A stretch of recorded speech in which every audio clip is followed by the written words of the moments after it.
This is PROpulsion, the financial professional's catalyst to exponential growth. Are you a driven and ambitious financial professional, but you're finding it hard to break through to the next level?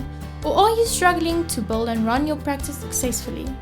Join Francois Dutoy, a leading consultant and trainer, as he interviews not only the experts, but also people you have never heard of before, but who have done amazing things, about how they run their practices, the challenges they face, how they overcome those challenges, their failures, which tech has improved their business, how their revenue models work, and other practical aspects. We go deep so you can learn as much as possible. And here is your host, Francois Dutoy. Good morning, Kim. Welcome to the show. Hi, Francois. Thanks for having me. What an entrance. How's that video? It's awesome, eh? It's on fire. So, yeah, just maybe, I think many people know of Kim Potgieter. If you're anywhere near LinkedIn or anywhere on social media or in the news, or you listen to radio shows and things, you should have heard either Kim speak, or at least you've seen her somewhere. Maybe you don't know her personally, but I think so many of us in the profession knows about Kim Potgieter. So Kim is a leading authority on holistic financial planning, and she's helped hundreds of clients put money in its right place. And I really like that's the thing that many of us struggle with. And she does that as a tool towards leading the life they really want. So very focused on lifestyle planning and that. So really amazing work that she's been doing. We know that she's a registered certified financial planner. She's a professional certified coach with the International Coach Federation. She's certified Dare to Lead. That's Brené Brown, if I'm not mistaken, and a new story mentor coach. And then she also, something that I think few people know, is that she has an industrial and clinical psychology degree as well, which helps her a lot in assisting her clients with their relationship with money and changing money habits that they don't deserve. Kim has written her first book back in 2015. It was called Retirement. Many people may think that that's a spelling mistake, but it was meant to be retirement, to get more meaning from your money. And that was back in 2015. And now she's written another book, which I'll be talking to her about. But Kim, welcome. And before we talk about the book, I really want to get into your story of how you, landed up in financial planning and why you do this amazing, I don't want to call it a job because it's a calling, I think. And if I look at you, it's definitely a massive calling for you. But where did this originate from? How did this all start? Very interesting to hear that story. Thanks, Francois. We got a long time this morning, eh? Give us the short version. I'll give it the short version. I must say, when you're talking about my CV there, I'm going, oh my gosh, this is like a hell of a mouthful. But it's been an exciting journey. It's been an absolutely incredible journey. And your guess from all those qualifications that you had to read out, I love learning.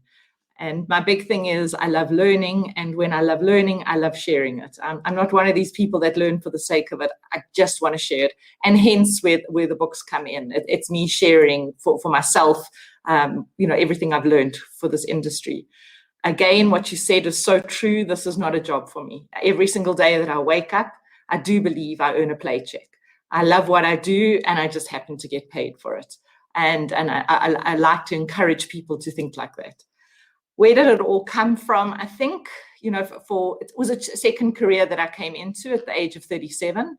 I had studied psychology at university. I'd been working, but deep down inside, I wanted to be helping people with their relationship with money. I wasn't quite sure. Age of 22, wrote Di Turpin a letter, and it said to her, I really want to come into the industry and help the industry because I believe the industry needs to focus more on the person and less on just the money and investments. And she wrote me back saying, really good luck. 10 years on, I was having you're going to ask me just now, you said about which age midlife is, but it's whenever you're anticipating a major change. And for me in my 30s, there came a time where I wanted a change. And I had to ask myself then what it was I really wanted to do. And I remembered it was inside me. I wanted to help people with their relationships with money. And I went to study more in psychology. And while I was doing it, it was an aha moment for me, Francois. I thought, nobody goes to a psychologist to talk around money. Nobody. Everybody goes to see their financial planner. And then I had to learn about your industry, and I had to learn how to become a financial planner. I remember contacting Andrew Bradley, who was the head of Access at the time, because I'd read his article and I thought, wow, this is what I want to be, a financial planner that has these kind of ideas and philosophies. And he said to me, Kim, you need to get a certified financial planner. And I'm embarrassed to say, but I had to go and research what it was, then registered to study it, and then come into the industry. Because as he said, no one in the industry, I couldn't do this work unless I had the proper kind of qualifications. So that's what I did. And then I entered the industry, it's 13 years ago, as an administrator working at Chartered Wealth Solutions. And the rest's been history, Francois. I mean, it's 13 years now in the industry, and yes, I am quite a big mouth, so a lot of people have got to hear me, but it's a passion to put your clients first, and absolutely love this industry. Yeah, amazing. And there's a couple of times that you mentioned you reach out to this person and to that person, I mean, even at the age of 22. And I think that's a big lesson for many of us, just in terms of, how do you get where you want to go, is by reaching out to other people and not being afraid to reach out. I mean, because even at the tender age of 22, I mean, that must be a massive thing to reach out to somebody who in your mind at that point in time is at a certain level in their career as well, So I think there's a big lesson just in that. Obviously, we're very happy that you made this move and are able to add a lot of value to the industry. And that's the big thing that I really enjoy, Kim, is that, I mean, you could have kept all of this for yourself. You could have just, focused on giving all of this to clients and really go out there and just do that. But you also do a lot of work in the profession in order to help. I know you're involved in a lot of I want to call them communities or networking groups and so forth. I know Women in Finance is a big one for you, but you're very involved everywhere to also help elevate the profession and give back to the profession. And I think that's amazing that you're doing that. So very happy that that's happening. So let's delve into the book, because I do want to get as deep as possible into the book. I'm really excited about this new book that you've released recently. It's not just been released; it's been released now a little bit, like almost a month. Is it? When was it released? I think we're 2 weeks. 2 weeks. Okay. Yeah, but time flies so quickly. You can't. So awesome. So Kim's. Yeah. So Kim's book is called The Midlife Money Makeover, and it is an interesting book to say the least. So let's get into it. I mean, Kim, what sparked the book? I mean, where did this come from? If you think you started off with retirement, I know your focus is a lot on helping people either in retirement or moving into retirement to help them design the life and then match the money to that. But where did the Midlife Money Makeover come from? We've probably got something to do with the fact that I've entered my 50s. So I'm in that midlife transition. That was one of the big reasons.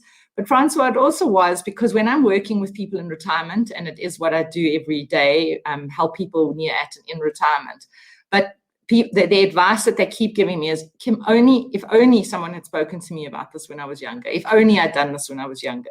So I knew deep down as I finished retirement from all the interviews that I'd done with people that there was another book coming, and it was for a younger group. So it was to start it early. I also realized from the book Retirement what was needed. Now working with people needed to be able to have some tools to improve their relationship with money. When they come and see all of us as financial planners, we're telling them where to invest their money. But what we're not doing necessarily is helping them with their relationship with money. So in this new book, there's a huge focus around your relationship with money. And then the third element that I realized that was so important was more self-awareness work. And as you mentioned, I went to study with Brené Brown overseas, and her work is revolutionary. And I've brought it in the concept of money and how do you redesign this next chapter of your life by doing some self-awareness work. So there was a number, and also I was just getting more and more stories. I love my clients. They are so happy to share their stories. And I believe if we can share stories, we can share tools, we can really change people's relationship with money, and we can have way more clients as an industry because all of a sudden we're having people that are focusing on their money, they're taking it seriously, and that's been a huge drive for me in writing the books, and always all the way through the books, both Retirement and Midlife Money Makeover, I'm saying you can't do this on your own. do this work, take it to your financial planner, have these discussions with your financial planner. It is essential in life that you have a financial planner. So it's my way of promoting the industry. It's my way of encouraging people to get financial planners. And that's been the focus of this new book. Yeah, awesome. So tell me then, so let's get into this, like, what does midlife mean? Because now I don't know, like last year I turned 45. And I don't know, a flip switch. I don't know what happened. A lot of things that I never worried about, I suddenly started worrying about it just happened automatically. So is there something that sparks this thought to us that say, well, maybe we should review where we are. We may be sort of halfway. I mean, does the biological clock play any role there? Or is it a mindset thing? Is it a feeling? Is it an age thing? Like, what is midlife? So, I mean, officially as a definition in my book and from the research, 45 up is midlife. So you're there. Sorry. But you know what? It's not something that you should not want. It's something for me where you're bringing incredible wisdom. So I do believe, and I firmly believe, that this can be your best chapter yet. But it requires that you put a little bit of work into it, a little bit of reflection into it, and actually you do it with some kind of intention. So, Francois, don't be scared of it. It's not this midlife crisis everybody talks about. And I think so many people go, oh, even when I've been interviewed on the radio now about, oh, tell us about the midlife crisis. No, that's not the message I'm giving at all. The message I'm giving is let's do this kind of work, and then all of a sudden, it's not a crisis. I mean, we're not going out there buying new cars, changing relationships. What we are doing there is we're listening. So you say, how do you know when it comes? It's that little voice that's talking to you. We all have this little voice, and it's not this big noisy one in our heads. It's the small one that's coming from inside of us that's saying, is this all I'm meant to be? Is this what I'm meant to do with my life? And it's stopping us. And if we listen, most people don't listen because they don't like change and they just ignore it. But my encouragement in the book is that you listen to it and you do the work, and then you're going to take your next chapter up to one of huge significance and value, as opposed to being one of the statistics and saying, oh, I had a midlife crisis.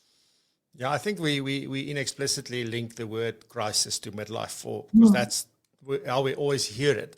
I'm just thinking, I always have time for just for a quirky joke, but maybe because when you reach midlife, you know why this is the best part of your life ahead of you now is, well, one, apart from all the experience and things you've got, it's downhill from here. So you can really pick up speed and do things much quicker than you did previously, But what I do want to ask you...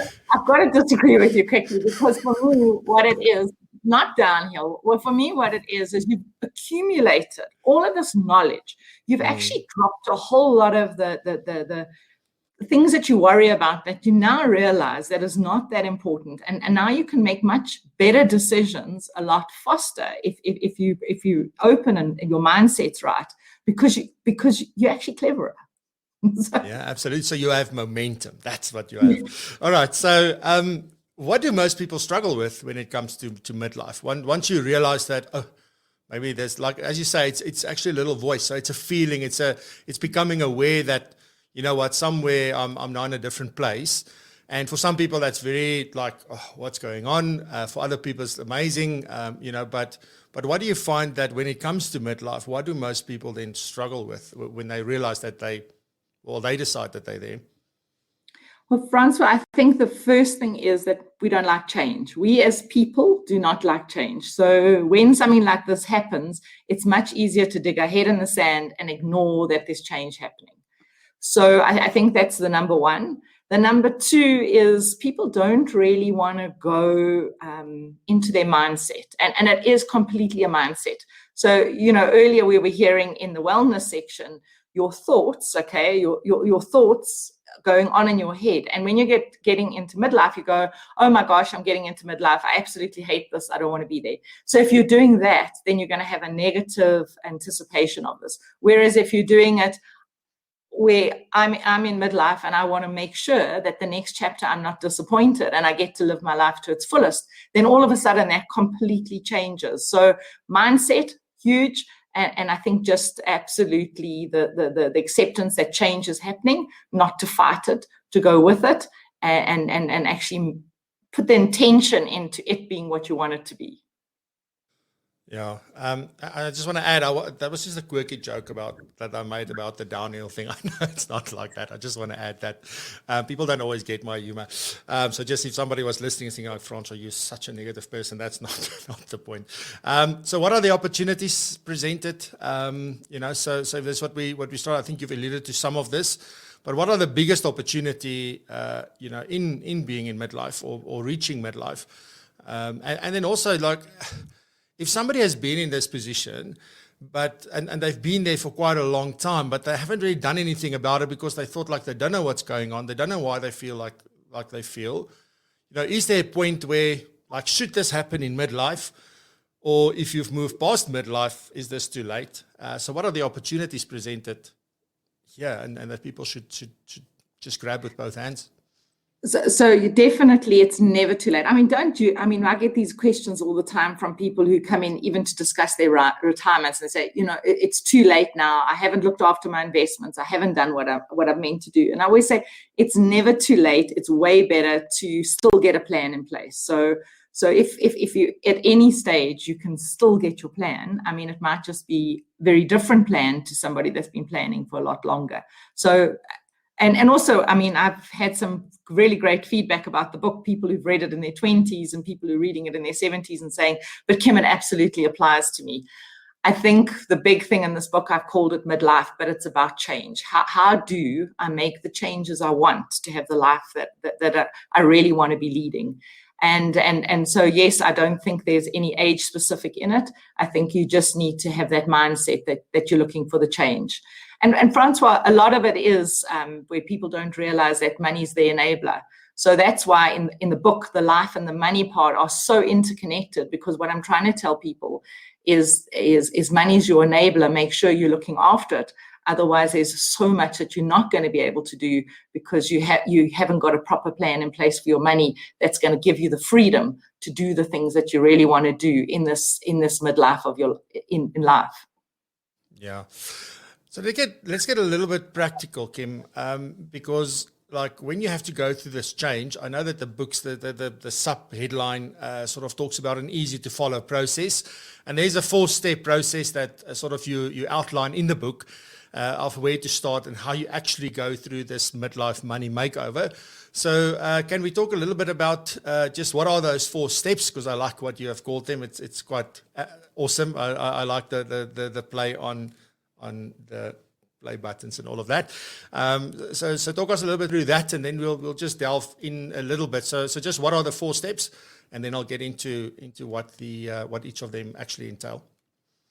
So, Francois, just before we get to the 4 steps, it was very much for me, I was playing on a bit of a musical theme, in the sense that what's the song in your head? What's the song of your next chapter going to look like? So that's hence some of those. Because what I wanted people to know is that the first place that they need to go in life is to pause. We talk about it. We're so busy. We're so busy doing all of these things that are so urgent and chasing them, so that we don't reflect. Even Lilani was mentioning that she's working through this with her husband. It's so important just to take that time out to be able to do it. So for me, where you need to start is to pause, is to give yourself some time away, that where you're going to focus on what it is you're trying to create with your life. So that's definitely for me the main place. And then once you've done that, it's then to say, okay, what do I need to, you're reflecting on it. What has really worked for me, and what do I need to take out? Because they're definitely, coming through this first chapter of our life, there's things that we've picked up. And I talk a lot in the book about your beliefs around money. There's a lot of beliefs we've got about what we should be in midlife. There's a lot of beliefs around what other people think of us. And my whole feeling is around, it's time now to work, see what's worked and what hasn't worked. And then the important part is now to start editing, because you need to get rid of some of the stuff that hasn't been working. Why do we need to just keep what hasn't been working going forward and going forward and going forward? So it's this editing section of our lives where we edit out some and we make sure we keep what's really worked for us. And then finally, it's to play. Life is serious. It is. It really is. And if you can get to a place in your life where you are also earning a paycheck, I mean, obviously, I'm encouraging everybody to do that. There's no need to retire in the formal sense where you will no longer be working, because what you've done is you've constructed a life where actually you're still contributing, and you can contribute for a lot longer. Your investments have time to grow, and you just really are living this much more meaningful life, which I think so many of us want.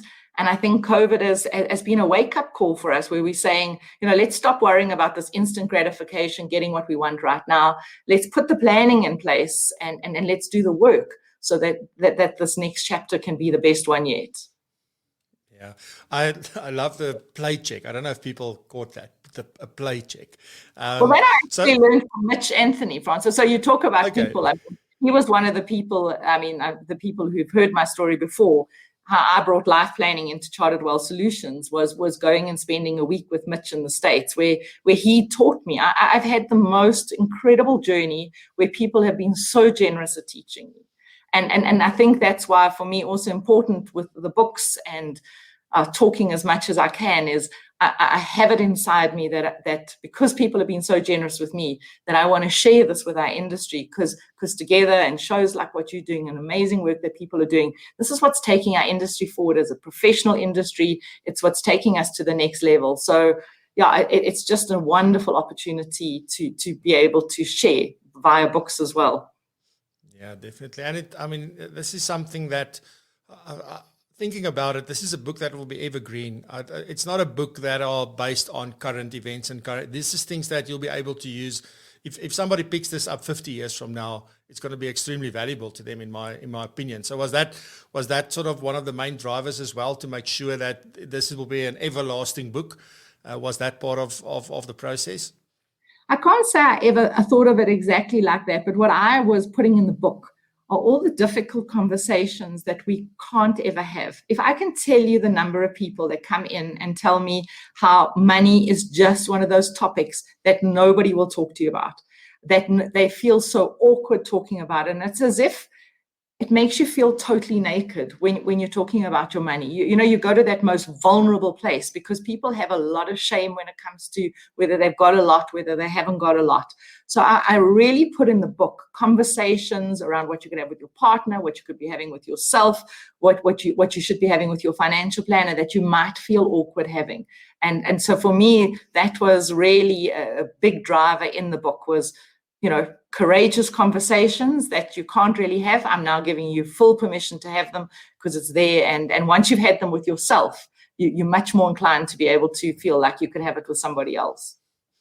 Yeah. And what is you've been doing this for such a long time. Like, what is the main reason why people feel like that they can't talk, or they don't want to? They're avoiding that subject. I had a conversation on the weekend with someone as well, the same story. It's like, and myself, it's like sometimes I know I need to be looking at certain things, but I avoid it. I don't want to deal with it. Where does it stem from mostly? Because I know I would assume that it's different for everybody, but is there an overarching theme? Why don't we want to? Well, one, even in my private capacity, if I'm here and I need to look at certain things in terms of financials for the business or my personal finances or whatever, like, why do we sometimes avoid just sitting down and doing that? And then obviously, like, to have those conversations then with someone else is even worse. But why is it so bad for people? So Francois, it actually, I've done a lot of work, and the work I did is with somebody by the name of David Kruger. He's the new money story coach. Very much our beliefs around money and our relationship with money is formed by the age of 7. So most of us don't even understand that we have a relationship with money. We don't even understand what it is. So I like to take clients back and to realize where it's come from, what it is.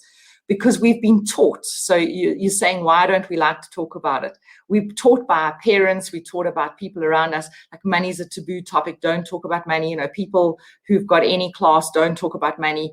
So there's so many false beliefs that we were taught about money. We also attach all these emotions to money, that money's power, money's love, money's freedom. So we've got all these words, but money isn't. All money is this form of exchange. So we've attached all these emotions to it. We've got all these beliefs around it.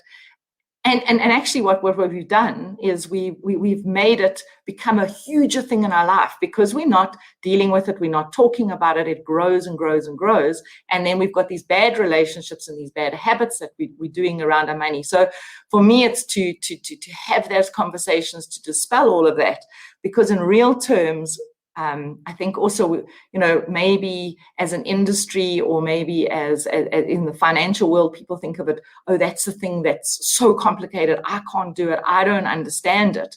And really, it's not. And really what it is, first and foremost, before we even start investing and doing all of that, it's accepting we have a relationship with money. It's dispelling, editing out some of those false beliefs we've got about it, putting it in the right place, and actually just getting it to go out there and work for us, as opposed to us keeping it all the time as something we're chasing and not quite understanding. Yeah, cool stuff. I want to know, in the book you talk about, there's a few tools that you offer as part of the book, because this is a very practical book as well. It's not just a read it book, it's actually a doing book as well. So what are maybe one or two of the tools that is offered in the book, and that is like you feel maybe the most valuable tools? I don't know if it's fair if you've got this stuff to say which one is your favorite, but but maybe one or two tools that's offered in the book that can help people with this. Okay, so Francois, as you're saying, the way I constructed the book is very much a working book. If you're going to just read it, yes, you'll get something out of it, but to do the work is the important part. So right the way through the book, I call them midlife reflections. So in the book, there are 33 midlife reflections that you can do. These are actually questions that you need to ask. I've then constructed it into a journal, so you can get the journal separately and you can work through the book, and then you can answer the questions in your journal, which really helps. It's hard for you to say to me which is my favorite one. I've learned from incredible people. So again, the book is not just my insights. I had the privilege to spend a week with Chip Conley at the Modern Elder Academy in Mexico and learn all about this midlife transition. I've used Brené Brown's, some of her kind of questions around self-awareness. I've also worked with David Kruger around how do you make your new money story. So you can have one money story and now you need to make another money story. And then it's the incredible insights of the client. So at each and every opportunity, I share a story of what a client has said about it. So it's one of these real stories. It's not stories where you can't relate and you can't feel yourself in it. These are people who've done it. These are people that have been through it and their kind of insights and learnings from it. So for me, that's important. Again, my favorite exercise in the book, and I think it came while I was busy writing it, COVID hit. My husband was diagnosed with cancer, and I had to ask myself the question around, so now, Kim, all the planning, you have everything so perfect, but really you don't. What do you do when uncertainty comes? And how do you then pick yourself up, get back out there and carry on doing the work that you've been doing? So for me, probably my favorite exercise is the timeline exercise, where you go back and you see sometimes when things go wrong in your life, the challenges, how they make you be better coming forward. Because often when you're in those challenges, you can't see your way out of it. So I'm going to take that as my favorite. And that's the first person that's asked me that question. So you really caught me. But I think if I say it's the timeline, it's going back, looking what's been before, and knowing that you have everything inside yourself that's going to take you forward. You have everything inside you to take you forward. Good stuff. So how can financial advisors use your book to help their clients? Is that, is there any guidance on that if financial advisors are reading the book? Obviously, there's a lot of, I always say, like whatever we're learning, we first need to apply to our own lives and make it our own and really go through the process ourselves, because then you get a deeper understanding, but also you can then talk with a lot more authority. I think you'll have less of an imposter syndrome if you just see something and then try and implement it, but you haven't really gone through it yourself. So that'll help with that whole thing there. But in your opinion, one, should financial advisors be using this book to help their clients, and then how can they do that? So Francois, you are on the mark. I mean, if you're not prepared to even read these kind of this work or delve into it, clients will pick up if you're not being authentic on it. So you need to first of all believe in it and resonate with it, and then you can comfortably have the conversations with your clients. So there's a few ways. Definitely read it yourself. Another way is then to encourage your clients to do this work and then come and discuss it with you. And another way is just pick one or two of the exercises, have those, the reflections, and do that with your client. They will feel that you really are truly adding value to them. They will feel that they are the center and that you care enough about them. I know many financial planners, even with my book Retirement, used to buy it for their clients, write a message in the beginning, because all the way through I go, now discuss this with your financial planner. So I think you can work it in multiple ways, but have the conversations. And I think as we are grappling as an industry about our value proposition, I definitely do believe strongly, and again, this comes from work I've done with Mitch Anthony, we are here to give our clients both return on investment and return on life. And all of the insights in this book help you understand the midlife reflection, help you understand a lot of the stories that your clients have got going on in their heads, and maybe they just haven't had anybody to talk to them about. So they are so grateful when you're the one that brings it up. Awesome stuff. So Kim, where can people learn more about you, the book? Where can they connect with you? If they're interested to do that, where can they find you? I'd love them to connect with me. I'm on all the social media platforms, as you said in the beginning. I have a website, kimpotgieter.com. Obviously, I've got Chartered Wealth Solutions, which is work that we do with the clients.